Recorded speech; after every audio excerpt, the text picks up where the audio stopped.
a gente tem conversado muito com eles, e alguns estão trabalhando de uma maneira, você vê que eles estão trabalhando, que operacionalmente eles estão trabalhando, está funcionando, eles estão tendo resultado em obra, estão tendo, só que assim, estão com patrimônio líquido negativo ainda, em alguns casos, eles estão com, e aí eu queria entender, não sei se você está acompanhando isso, ou se você tem alguma informação, se não tiver também não tem problema, mas se você tem acompanhado como que essas grandes empresas de infraestrutura que estão tentando se recuperar, se eles estão tendo sucesso e se tem perspectivas boas para elas, porque assim eu vejo assim que a competência continua lá, ou pelo menos algumas delas, nem todas, na verdade, né?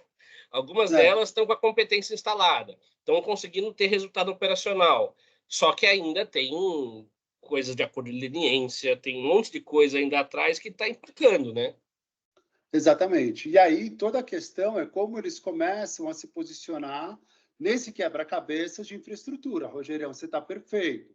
Porque convencionalmente, tradicionalmente, até 2014, você tinha um departamento dentro das empresas que era a parte de geração de novos negócios, e dentro da geração de novos negócios, eles traziam o negócio para a empreiteira que tinha uma tremenda uma capacitação como EPCista, ou seja, a capacidade de fazer uma venda integrada, não só das obras civis, mas também de integrar equipamentos, sistemas, criar projetos metroviários, que são competências extremamente específicas. Para você ter uma ideia, Rogerinho, só para um famoso negócio do mundo da engenharia são os ARTs, são os acervos técnicos de responsabilidade civil e criminal, inclusive, que o determinado engenheiro assina.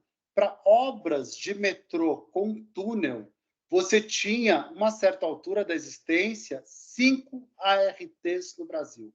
Ou seja, existiam 5 empresas no Brasil que tinham um ART suficiente para pegar grandes obras de tunelagem, com shield, etc., etc. Então, eles tinham muita competência técnica aqui embaixo e alavancavam financeiramente pelos novos negócios, empreendimentos de concessões, infraestrutura, etc., etc., e faziam esse negócio casado. Só que, para isso, eles precisavam, inclusive, na posição de investidores, isso era um desafio, apresentar garantias, pelo menos parciais, que a gente vai discutir agora, para os seus financiadores. Tá joia? Então, isso demandava crédito, demandava capacidade, resiliência e aprovação do crédito junto aos financiadores para que essa operação viabilizasse a execução da obra. O grande problema aqui dentro, Rogerião, é que a hora que eles começam a voltar, e aí eu acho que a gente está falando, aqui volta mais rápido, mas que hoje em dia eu vejo menos engraçado, por alguma razão, Andrade Gutierrez. Andrade, em 2018, ela já estava com 6 bi de backlog, ela estava com obras na Argentina, elas estavam com obras em outros países, elas estavam muito rápido.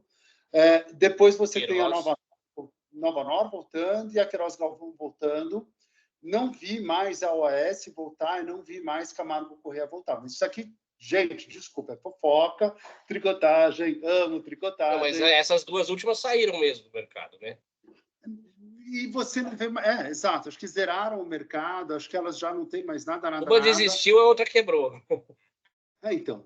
E aí a Carioca ainda existe, mas existe muito mais com os resquícios de investidora que ela tinha em algumas concessionárias. Eu acho que a Galvão encerrou. Essas 3 empresas, dessas 3 eu acompanho mais de perto a Queiroz, por quem eu tenho um apreço muito grande. Eu conheci, acho que eu comentei com vocês, conheço muito bem os sócios, conhecia os presidentes e verdadeiramente gosto deles.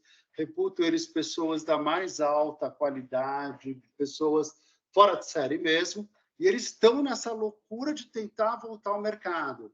E eles estão tentando entrar com todo o pacote de EPC, em alguns casos eles estão começando a tentar voltar com o pacote de garantias, mas ainda dentro daquela ideia, com o pacote de investidor, de que o limite de investidor deles está diluído dentro de um pacote maior, que ele participa do investimento com uma ponta relativamente pequena, ainda que eles estejam gerando caixa, e para exatamente dizer, olha, eu gero caixa, no meu EPC, e o EPC, de certa forma, vai pagar parte dos investimentos que eu estou fazendo lá em cima, alguma coisa do gênero. O interessante, Rogério, é que essas concessionárias, principalmente, elas passaram toda a crise pelos projetos de concessão. É isso que é absolutamente espetacular quando você olha. Se elas fossem só engenharia, elas tinham acabado, porque elas tinham drenado todo o caixa, elas tinham se tornado lista negra, não só em toda a parte pública, mas também privada. Seria muito difícil para o diretor de uma empresa falar: estou contratando a Odebrecht para fazer a nossa nova planta, fábrica ou coisa do gênero. Não teria sido para qualquer empresa privada justificar isso daqui, eles teriam desaparecido. Mas a Odebrecht, ela pôde queimar muitas das operações dela que elas tinham de concessões de saneamento, concessões de energia. Ela gera uma barbaridade de grana ainda, agora menos, mas ela sofreu muito com o Braskem, mas ela gera. Se você pegar a Queiroz Galvão, que eu acompanhava mais de perto, ela tinha Viapar, ela tinha CRT, Enalta. ela tinha... Oi? Enalta. Enalta, Águas Brasil. Cara, e aí, aquilo são geradores fortes, então você consegue reestruturar a operação inteira, você vende a linha 6, você faz essas operações e começa a te dar musculatura. Elas estão exatamente nesses ensaios de voltarem de EPCista para cima. Então, você vê eles se posicionando em alguns dos grandes projetos que aconteceram, você vê eles articulando ou com fundos ou com empresas de natureza mais operadora, eles querendo trazer de volta, inclusive, resiliência para dar garantias sobre o EPC, mas, de qualquer forma, é um ensaio que eles estão fazendo. Aí é uma opinião absolutamente pessoal e não toma ela pelo valor de face, mas eu gostaria que elas voltassem, cara. Eu acho essas empresas de uma qualidade de engenharia tão grande, elas aprenderam uma puta de uma lição sobre compliance. Agora já não tem mais muito espaço, elas mais do que ninguém são monitoradas de lupa, então dificilmente vai existir uma propensão a cometer qualquer desvio de conduta. É muito mais fácil desviar a conduta numa empresa pequena que ninguém conhece, que ninguém presta atenção, do que desviar a conduta numa empresa grande que já passou pelo que elas passaram. Eu torço pelo sucesso delas, eu acho que isso contribui com um pouco desse quebra-cabeça daquilo que a gente fala, que país que a gente vai deixar para os nossos filhos. Eu adoro as empresas de segunda linha que se tornaram as grandes empreiteiras brasileiras, que começaram a aparecer como Terracom, outras construtoras, mas, de fato, a qualidade da engenharia e do desenvolvimento de negócios das grandes empresas, aquilo que elas construíram ao longo de toda a década de 90, 2000, 2010, é muito impressionante. É uma pena seria uma pena isso ser completamente perdido, grande parte foi perdido, mas elas estão aparecendo. Agora, exatamente essa discussão que começa, qual é a capacidade deles alavancarem recursos? Como assim, Rogerião? Onde é que a gente estava? Em que frase que a gente estava aqui dentro? Eu tenho exatamente que olhar qual é a capacidade do quarto andar, do patrimônio dos sócios, o quanto vale o patrimônio dos acionistas como um elemento de garantia para uma operação de structured finance ou de project finance, na qual a diferença a princípio é que o meu negócio ainda não existe, ele é um projeto.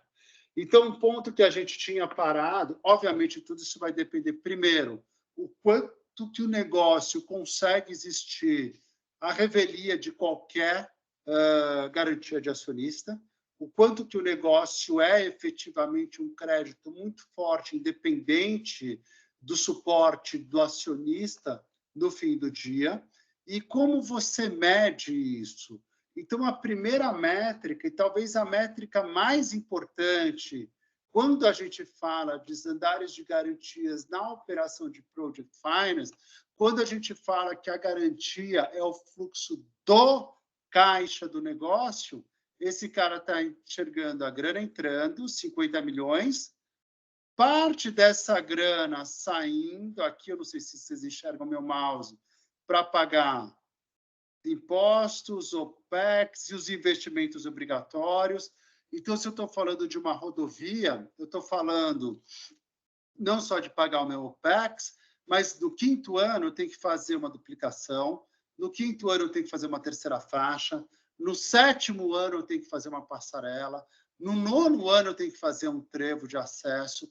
Moçada, esses investimentos são obrigatórios? Sim, são obrigatórios. Então, eles vão ser deduzidos da disponibilidade de receita gerada pelo projeto. Claro, parte dessa receita se tornou indisponível. Se eu pego, por exemplo, recentemente a PPP da Sanepar, do estado do Paraná, moçada, o plano de investimentos obrigatórios era de 10 anos.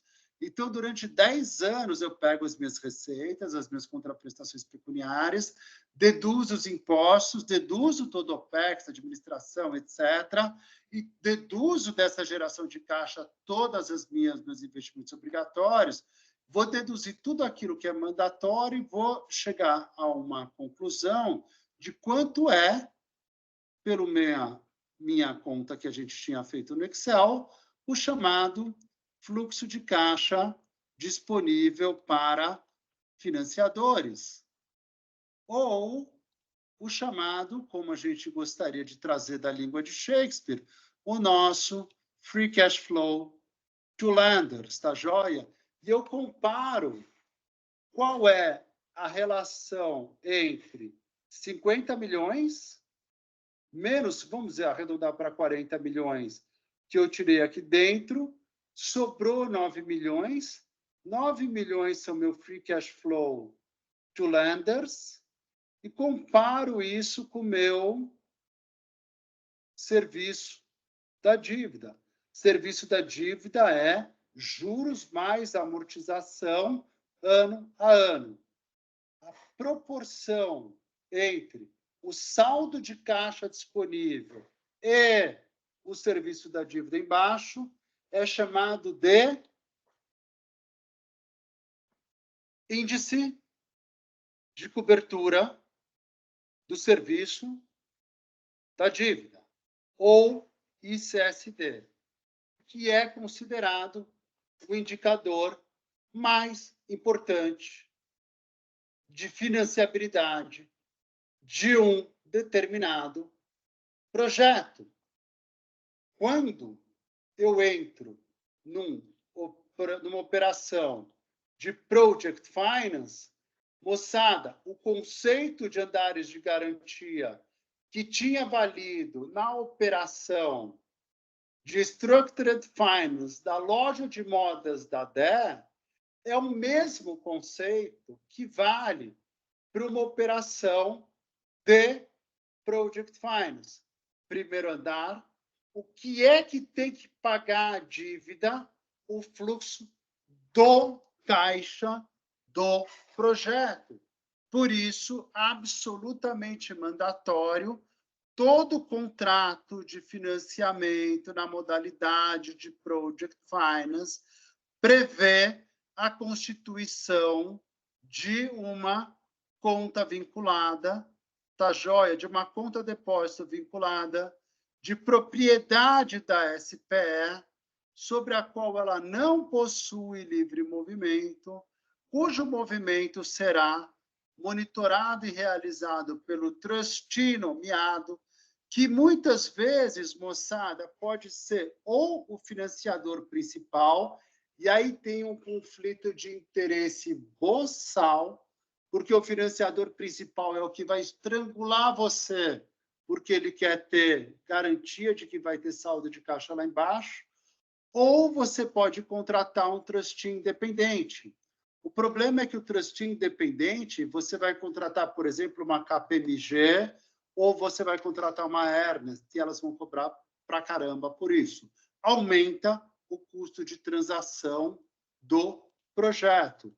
Mas o fato é que, seja um trustee independente, seja um trustee, o próprio investidor, ele vai enxergar o fluxo de caixa do projeto como o primeiro andar de garantia. O projeto gera recursos suficientes para pagar o serviço da dívida e ainda ter uma margem, aquele colchão, aquela margem de segurança, e que o meu índice de cobertura do serviço da dívida, ou seja, o meu free cash flow to lenders ele é 1,25, 1,3 vezes maior do que o serviço da dívida, período a período.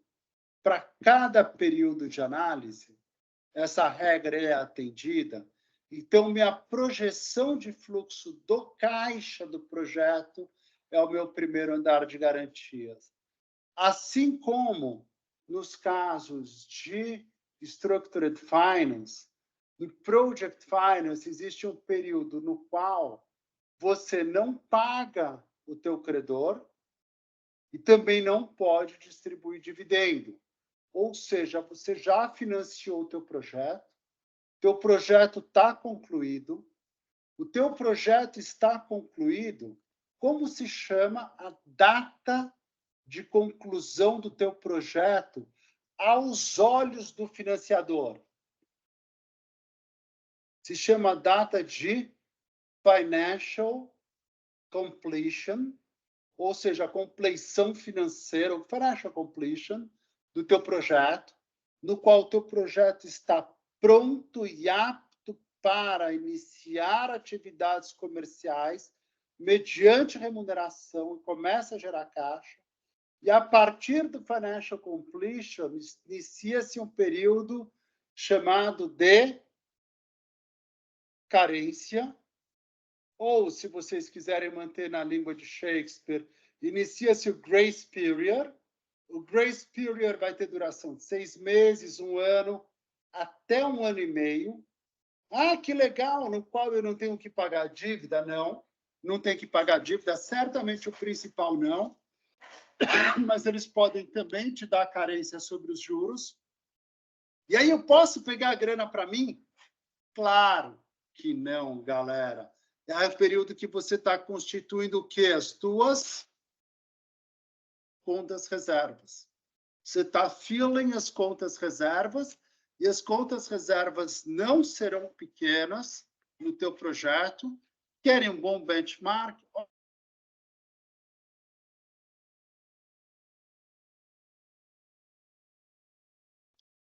Galera, vocês vão acreditar que eu apertei o botão errado? Eu mirei no compartilhar e acertei o sair, cara. Vergonha total. Foi. Acontece. Tá, não devia acontecer, né? Eu tô ficando meio. Peraí que eu mirei no compartilhar, cara. Errei, foi ridículo. Mas ainda assim, Tatá, o que acontece? Até perdi o fio da meada que ele estava falando, desculpa, não era esse que eu queria esse daqui, da conta reserva. A conta reserva para uma operação dessas do lado da DE é uma conta reserva de 6 meses de serviço da dívida, de 3.800, e ela é uma conta reserva de pelo menos 3 meses de OPEX. Pelo menos eu tenho que ter essas duas coberturas, e a conta reserva de serviço da dívida e a conta reserva de OPEX são 2 contas reservas, inclusive isoladas, tá joia? São 2 contas, óbvio, dentro do mesmo CNPJ, mas a tua conta é bem diferente. A tua conta reserva de serviço da dívida é de 3.600, a tua conta reserva de cobertura de operação é de 7.700, isso aqui é só a conta OPEX. As 2 contas reservas somaram no nosso projeto 11.400.000. O tempo para você juntar 11.400.000 aqui, 7 milhões... Opa, aqui a gente estava com aquele caso meio bagunçado. Espera aí, deixa eu voltar para cá no caso base. Você está falando daqui 3 milhões, 5 milhões, 7 milhões, 9 milhões, 11 milhões. Aqui no fim do 6º ano, você terminou de juntar todo o caixa necessário para você fazer a tua conta reserva somando as duas, a tua conta reserva operação e a tua conta reserva para pagamento do serviço da dívida. Então, é uma conta reserva grossa para caramba, exatamente para acelerar a constituição da conta reserva é que o BNDES, o agente financiador, te dá um período de carência para você antecipar a formação desses colchões e estar com o projeto totalmente constituído para iniciar o pagamento da tua dívida. Então, teu fundo de reserva é um fundo de reserva robusto para caramba. Terceiro patamar de garantias. As instituições financeiras te deixam uma linha de stand-by credit, eu te diria que, em alguns casos, ela é praticamente mandatória. Então, por exemplo, dentro da quarta-feira da semana que vem, a gente vai terminar a BNDES e começar as operações com as agências multilaterais de crédito à exportação, como agências multilaterais de desenvolvimento, como o BID, ou a IFC, o braço de financiamento privado do Banco Mundial. E as operações deles, via de regra, são em dólar. E sendo em dólar, um dos elementos-chave é como tratar, e a gente vai lidar muito isso com risco cambial. E uma das formas de se tratar risco cambial é por meio de linhas de stand-by credit. Então, linhas de stand-by credit são usadas em Project Finance, podem ser extremamente importantes. Não são muito comuns em operações do BNDES, por incrível que possa parecer. Mas o fato é que, sim, elas acontecem em diversas situações e elas constituem um andar importante de garantias dadas aos seus credores. E o grande ponto aonde a coisa vai é, supondo que, como eu estava aqui no caso da DER, que eu rompi os 3 andares de garantia, eu posso ir para a execução da garantia do patrimônio do meu acionista. E aí, moçada, tem duas. A gente já passou por 2 frases importantíssimas do nosso curso de Project Finance, Book of Quotation. A primeira, vocês se lembram, a vida começa aos 50, falado de uma forma mais dramática e romanceada. E a segunda é: toda pergunta complexa em economia possui apenas uma resposta correta.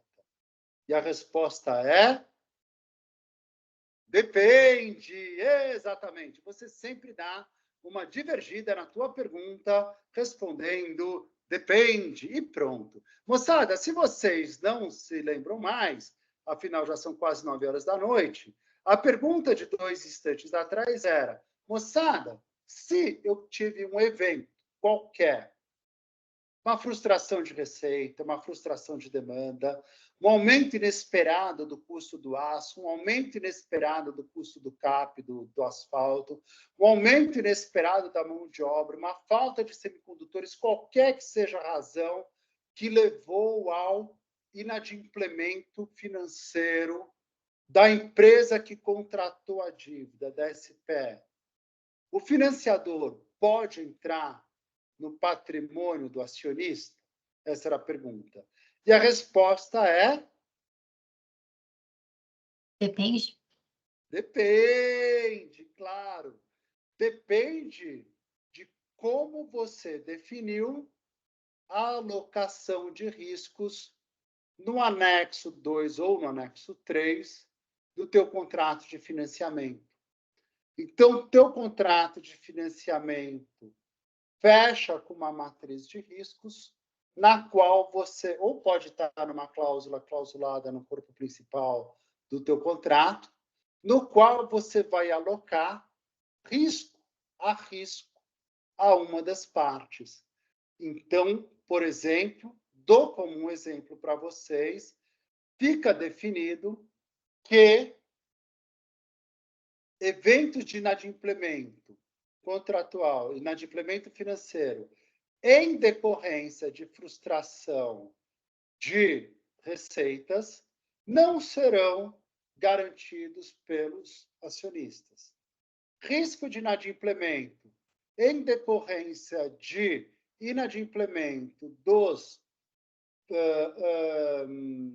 do poder concedente num projeto de PPP que sobreviva por conta da contraprestação pecuniária paga pelo Estado, pelo município, quer que seja, não serão assumidos por acionistas. Obviamente, exemplos. Se você não tem uma assunção explícita daquele risco pelo acionista, você cai no caminho da direita, que são as chamadas garantias de projeto. Se você se torna inadimplente por uma razão que é um risco assumido, sim, positivo pelo acionista, você vai cair nas chamadas garantias de acionista. Então, você vê o negócio como primeira matriz de garantias dos meus financiadores, a geração de caixa tem que pagar o meu financiador, a geração de caixa tem que ser suficiente para constituir fundo reserva. Então, se alguma coisa acontecer, o fundo reserva tem que cobrir os meus financiadores, e se o financiador não cobrir, uma linha de stand-by credit cobre, alguém cobre, e se ninguém mais cobrir, a gente vai ver quem é o responsável, em última análise, por cobrir o inadimplemento por aquele risco. Se a garantia for dada pelo meu acionista para aquele evento, o acionista vai se ver obrigado a garantir o recebimento do seu financiador.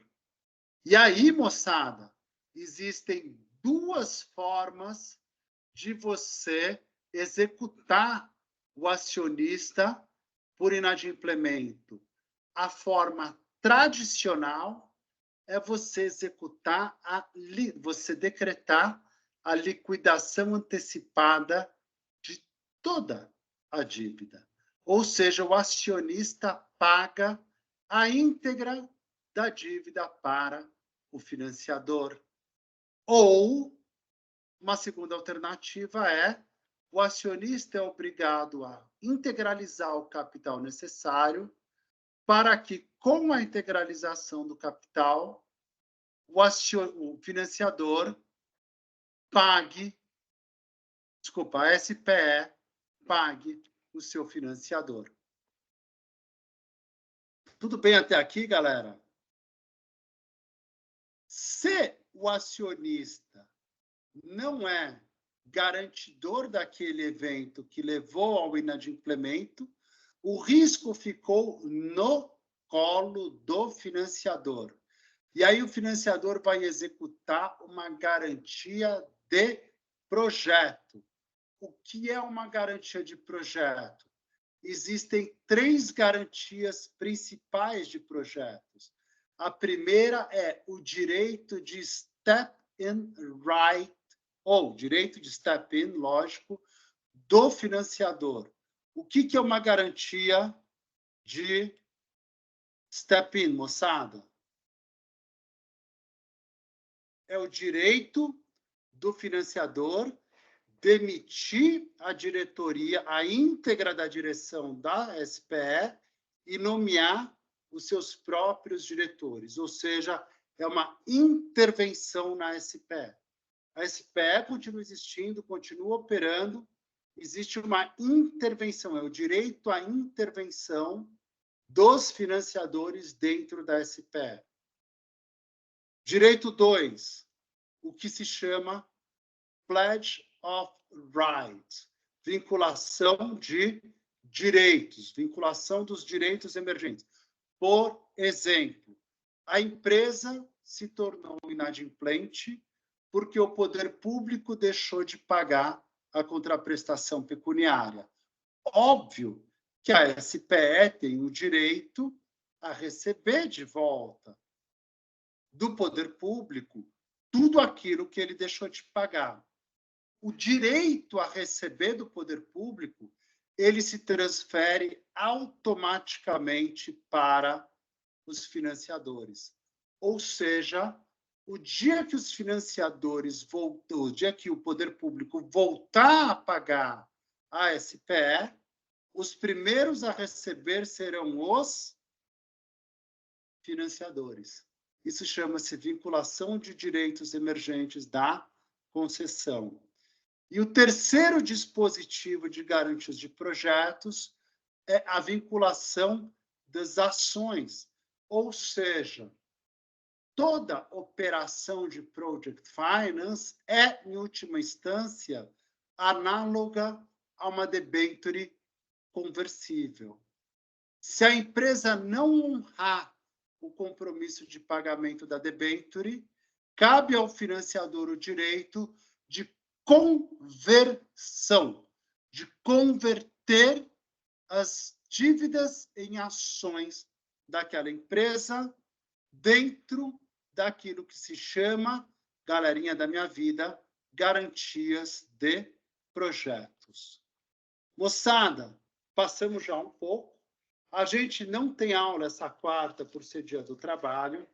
Segunda-feira a gente volta e a gente vai debruçar muito sobre o andar dessa carruagem, sobre cada um desses 2 slides.